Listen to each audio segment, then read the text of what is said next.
चलो मित्रांनो, एक ईडीसीसीचं म्हणजे Akola Washim district cooperative bank आहे. इथे एक नोटिफिकेशन ज्युनियर क्लर्क पदासाठी तुम्ही बघितलं होतं, टेलिग्रामवर मी काल टाकलं होतं. याच्यासाठी 100 जागांची जी रिक्रुटमेंट आहे ती होणार आहे.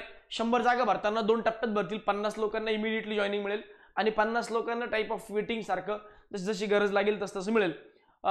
ज्या पद्धतीने माझा अनुभव आहे, अनुभव म्हणजे काही ना काही गोष्टी त्यामागे असतात, असं रॅन्डमली कुणी काही बोलत नसतं.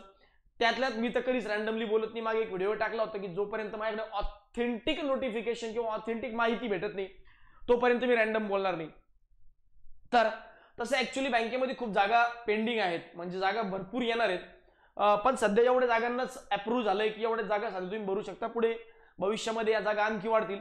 सोबत जरी तुम्ही क्लर्क म्हणून जॉईन होत आहेत तर ऍक्च्युली यांचा पगार जो आहे सुरुवातीला हा 10,000 आहे. 1 वर्षाचं यांचं प्रोबेशन पिरियड आहे आणि 1 वर्षानंतर हा पगार अराउंड 28,000 म्हणते, पण इन हँड अराउंड 25,000 ते 26,000च्या आसपास पडेल क्लर्कला. याचा एक फायदा असा की बँकेची एक पॉलिसी आहे की मोस्टली लॅटरल एंट्री द्यायची नाही, म्हणजे स्केल टू स्केल 3 ला बाहेरून स्पेशल रिक्रुटमेंट नाही करायची. मग जे लोक आपल्या बँकेत एक्झिस्टिंग आहेत, मग ते ज्युनियर क्लर्क असतील तर असिस्टंट मॅनेजर 1 होतील किंवा स्केल 1 होतील, स्केल 2 होतील. म्हणजे असलेल्या एक्झिस्टिंग एम्प्लॉईजसाठी ही एक चांगली अपॉर्च्युनिटी आहे इंटरनल ग्रोथ करण्याची. पण त्यामुळं जरी असा विचार करताय की तुम्ही की यार जॉब थोडासा माझ्या पोटेन्शियलपेक्षा कमी आहे किंवा मला सध्या मी याच्यापेक्षा चांगलं डिझर्व करतो, तर डेफिनेटली तुम्ही ते केलं पाहिजे. पण स्टील ज्या लोकांजवळ सध्या तेवढे जास्त ऑप्शन्स नाहीत त्या प्रत्येकाने तर अप्लाय करायला पाहिजे. शेवटी मी तसं व्हिडिओमध्ये बोलणारच आहे की कुणी अप्लाय करावं कुणी अप्लाय करू नये. पण सुरुवातीला नॉर्मली असं जेव्हा नोटिफिकेशन तुम्ही बघता 10,000 रुपये सुरुवातीला पगार आहे. 1 वर्ष हा प्रोबेशन पिरियड असणार आहे, त्यानंतर तो पगार वाढेल. तेव्हा आपल्याला वाटतं की यार याच्यापेक्षा जास्त माझं पोटेन्शियल आहे. पण मी म्हणतोय की ग्रोथ चांगली आहे आणि बँकेमध्ये स्कोप पण चांगला आहे. म्हणजे इन शॉर्ट काय की लॅटरल एंट्री नसल्यामुळं, बाहेरून एंट्री नसल्यामुळं एक्झिस्टिंग एम्प्लॉईजला तो डेफिनेटली फायदा होणार आहे. बरं, जे सध्या आपले जुने विद्यार्थी या बँकेत जॉब करतात, कुणी ब्रांच मॅनेजर लेवलला आहे, कुणी क्लरिकल पदावर आहे, तर ऑलमोस्ट सगळे सॅटिस्फाईड आहेत. नाही असं नाही की बाबा कुणी बँकेमध्ये खूप डिसॅटिस्फाईड आहे की नाही सर आम्हाला खूप कमी पगार आहे किंवा सॅलरी किंवा ग्रोथ थोडीशी कमी आहे. ठीक आहे, जरी या सगळ्या गोष्टी असल्या तरी एक पर्सनल लाईफ आहे, वर्क लाईफ बॅलन्स आहे, गावाच्या आसपास जॉब मिळतो. आम्ही जवळपास बुलढाण्याचे आहोत, अकोल्याचे आहोत, वाशिमचे, कुणी हिंगोलीचे, तर अराउंड आमच्या गावाच्या आसपास मोस्टली प्रेफरन्स मिळतो. त्यामुळे तो एक जॉब सॅटिस्फॅक्शन म्हणूया किंवा मेंटल सॅटिस्फॅक्शन म्हणूया, ती गोष्ट इथं आहे. आता कोण लोक इकडे अप्लाय करू शकतं तर एनी ग्रॅज्युएट, कोणत्याही शाखेचा पदवीधर ज्याला मिनिमम 50% अट आहे. पण समजा जर तुम्ही पोस्ट ग्रॅज्युएशन केलं असेल, तुम्हाला 50% अट नाही.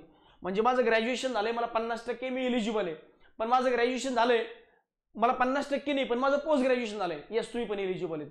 सोबत असे लोक ज्यांचं कॉमर्स, ज्यांचं कम्प्युटरमधून ग्रॅज्युएशन झालंय, मग BCA असेल, BCS असेल, BCM असेल, मास्टर्स असेल कम्प्युटरमध्ये, तर अशा लोकांना पण पर्सेंटेजची अट नाही, कारण की तुमचं कम्प्युटरमधून ग्रॅज्युएशन झालंय म्हणून.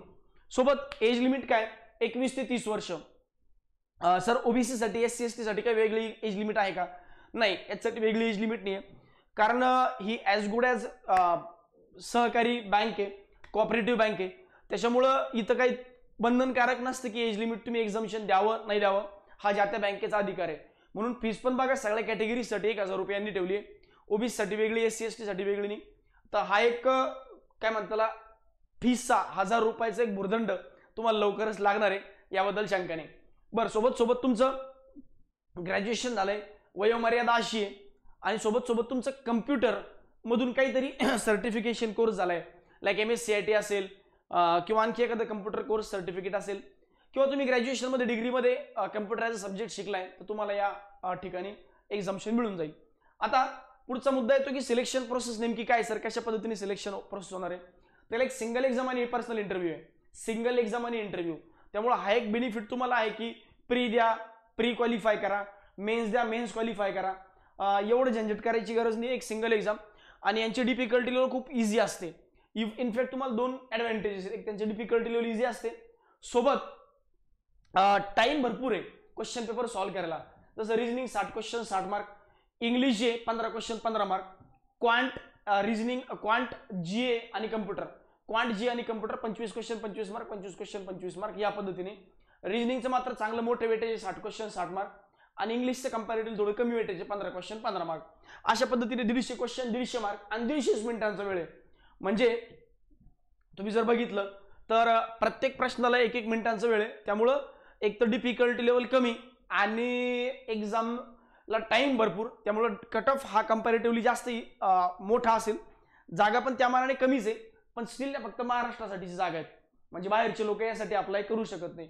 हां सर मी सोलापूरचा आहे, मला विदर्भात जॉब करायला चालेल, मला काही प्रॉब्लेम नाही, मी अप्लाय करू शकता? हो अप्लाय करू शकतो. तुम्ही सगळे लोक अप्लाय करू शकतात. महाराष्ट्रातल्याच लोकांसाठी या जागा आहेत, बाहेरच्या लोकांना इथं प्रेफरन्स नाही आहे. तुम्हाला प्रेफरन्स मिळेल, त्यामुळे बिनधास्त अप्लाय करून टाका. दुसरा मुद्दा काय कॉमन डाऊट सर, जसं की ज्या बँकेमध्ये याच्यामध्ये दिलंय काही प्रोबेशन बद्दल काहीतरी दिलंय, प्रोबेशन बद्दल त्याही बद्दल बोलतो. सर्वात पहिल्यांदा एक्झाम मध्ये फायनल सिलेक्शन आमचं कसं होणार, म्हणजे या प्रोसेस कसा असणार, तर तुमचे जे 150 मार्क यांना 75% कन्वर्ट करणार. 75% 150 म्हणजे 150 मार्क इक्वल टू 75%. आणि जो इंटरव्ह्यू होईल 100 मार्कांचा जेवढा पण होईल त्याला 25% मध्ये कन्वर्ट करणार, किंवा 50 मार्कांचा इंटरव्ह्यू होईल त्याला 25% कन्वर्ट करतील. असं ओव्हरऑल एक्झामचं वेटेज 75चं आणि इंटरव्ह्यूचं वेटेज 25%चं, अशा पद्धतीने आउट ऑफ 100% तुमचं सिलेक्शन होईल. एक्झाम मध्ये तुम्हाला मिनिमम 50% मार्क मिळणं आवश्यक आहे. बघा इथे minimum 50% marks on total will be required in online exam. Sir याच्यामध्ये ऑन टोटलचा अर्थ काय, तर जेवढी 150 मार्कांची परीक्षा आहे त्यातले 75% म्हणजे मिनिमम 75 मार्क तुम्हाला मिळवणं आवश्यक आहे. ज्या लोकांना मिनिमम 75 मार्क मिळतील असेच लोक पुढे इलिजिबल होतील. याच्यामध्ये निगेटिव्ह मार्किंग आहे का? हो 1/4 ची निगेटिव्ह मार्किंग आहे. पुढचा मुद्दा, जॉब टेम्पररी की परमनंट आहे. त्याच्या सुरुवातीला यांनी काय सांगितलं की सुरुवातीचा 1 वर्ष जो आहे हा प्रोबेशन पिरियड असेल. सर त्यात दिलेलं नाही की प्रोबेशन पिरियड 1 वर्ष आहे, मी सांगतोय विश्वास ठेवा. 1 वर्ष प्रोबेशन पिरियड आहे. 1 वर्षाचं प्रोबेशन तुमचं संपलं की मग तुम्ही परमनंट एम्प्लॉई होताल बँकेचे. तर सुरुवातीला 1 वर्ष 10,000 रुपये पगार आहे, त्या मानाने कमी आहे, पण टेन्शन घेऊ नका. पुढे तो पगार 28,000 होतोय आणि 28,000पैकी तुमच्या अराउंड हातात एक 25,000 ते 26,000 रुपये पगार पडेल. सर तोही पगार थोडा कमी होतोय, हरकत नाही, पुढे इंटरनल एक्झाम द्या, 4 ते 5 वर्षामध्ये तुमचं प्रमोशन होईल.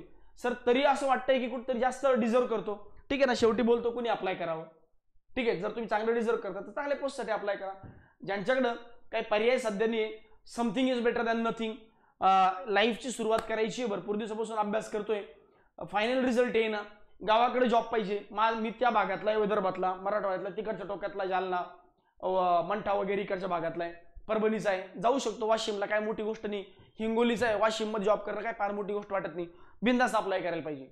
बरं मी म्हणत होतो जॉब परमनंट की टेम्पररी, तर सुरुवातीचे 1 वर्ष प्रोबेशन पिरियड आहे. तसं कुठल्याही बँकेत तुम्ही SBI मध्ये जरी गेलेत तुम्ही SBI मध्ये 2 वर्षांचं प्रोबेशन पिरियड आहे. तर हा प्रोबेशन पिरियड प्रत्येक ऑफिसमध्ये प्रत्येक ऑर्गनायझेशनमध्ये असतो. पण याचा अर्थ असं नाही की प्रोबेशन संपलं कोणी काढून टाकतं, नाही अजिबात नाही. प्रोबेशन नंतर तुम्हाला डेफिनेटली कंटिन्यू करतात. आणि त्यानंतर 28,000 रुपयांच्या आसपास एक in hand salary, in hand 25 ते 26, ग्रॉस सॅलरी 28,000च्या आसपास. सेक्शनल कट ऑफ आहे का? बघा एक्झाम याच्यामध्ये नोटिफिकेशन मध्ये कुठेही सेक्शनल कट ऑफ दिलेली नाही, त्यामुळे सेक्शनल कट ऑफ बद्दल काहीच प्रेडिक्ट करू शकत नाही. जेव्हा ऍक्च्युअल एक्झाम होते सर याची एक्झाम कोण घेतं? IBPS घेतं, IBPS घेतं, त्यामुळे एक्झाम मध्ये खूप ट्रान्सपरन्सी. हाही मुद्दा काही लोकांच्या मनात येतो की सर ही तर एक लोकल बॉडी आहे, लोकल बॉडीमध्ये ट्रान्सपरन्सी असते का? 100% ट्रान्सपरन्सी, माझ्यावर विश्वास ठेवा. यापूर्वी पण यांच्या रिक्रुटमेंट झाल्यात, खूप अफवा यापूर्वी पण या बँकेबद्दल उठल्या होत्या, पण याच्यामध्ये काहीच तथ्य नाही आहे. Transparent exam, transparent recruitment process, transparent interview आणि मार्कानुसारच फायनल लिस्ट. त्यामुळं त्या बाबतीत तुम्ही बिनधास्त राहा की ट्रान्सपरंट रिक्रुटमेंट प्रोसेस आहे का? तो हो 100% ट्रान्सपरंट रिक्रुटमेंट प्रोसेस आहे. तुम्हाला कोणी फोन केला काय म्हणताय मी तुमचं असं करतो तसं करतो, अजिबात एंटरटेन करू नका. हे बाहेरचे लोक असतात, यांचं काहीही बँकेत चालत नाही. बँक खूप चांगली आहे, मी म्हणतो one of the leading bank आहे महाराष्ट्रामधली, DCC बँकांपैकी, डिस्ट्रिक्ट कोऑपरेटिव्ह बँकांपैकी वन ऑफ द लिडिंग आहे. चांगलं नाव बँकेचे, प्रॉफिट मेकिंग बँक आहे. वॅकन्सीज 50+50 म्हणजे काय सर? तर मी जसं सांगितलं की सुरुवातीला 50 लोकांना इमिडिएटली जॉब देणार, म्हणजे ऑफर लेटर देणार, आणि पुढच्या 3-4 महिन्यामध्ये 5 महिन्यामध्ये जसं लागतील तसं पुढच्या लोकांना 50 लोकांना बोलवणार. खरं 100 जागा भरतील का? हो 100% 100 जागा भरतील, टेन्शन घेऊ नका. सर इतक्या कमी जागा अप्लाय करावं का? बघा 100 जागा कमी नाही आहेत, 100 जागा पण खूप आहेत त्या मानाने. कारण आज जर तुम्ही बघितलं तर बाहेर मार्केटमध्ये नोकऱ्यांची सिच्युएशन तुम्हालाही माहिती, परिस्थिती कशी, स्टील तरी जर कमी वाटत असेल तर आपल्याला एकच जागा लागते, हा विचार करून अप्लाय करा बिंदास. सर याच्यामध्ये ग्रोथ कशी आहे? ग्रोथ बद्दल जर बोलायचं झालं तर अराउंड एक 5 ते 6 वर्षामध्ये प्रमोशन होईल तुमचं स्केल 1 ऑफिसर, 5 ते 6 वर्षामध्ये. तसं 3 वर्षामध्येच तुम्ही इलिजिबल होता, एक्झाम पास करून ठेवा. सिनियरिटीनुसार तुमचं प्रमोशन होऊन जाईल. 4 ते 5 मिनिमम 5 वर्ष, जेवढं माझा अनुभव आहे किंवा जेवढं माझ्यापर्यंत सोर्सेसच्या हिशोबाने बोलतोय, तर एक 5 ते 6 वर्षामध्ये डेफिनेटली प्रमोशन आरामात होऊन जातं. अप्पर एंडला बोलतोय. बरं, कुणी कुणी अप्लाय करायला पाहिजे, हा मुद्दा फार महत्वाचा आहे. कुणी कुणी अप्लाय करायला पाहिजे, तर असे लोक जे बँकिंगमध्ये कमीत कमी 3-4 वर्ष, 2-2, 3-3 वर्षापासून प्रिपरेशन करतात. सर मी 2 वर्ष झाले बँकिंगचं प्रिपरेशन करतोय, अजून एकही प्री निघाली नाही. मी 3 वर्ष झाले बँकिंगचं प्रिपरेशन करतोय, अजून एकही प्री निघाली नाही. बिनधास्त अप्लाय करा.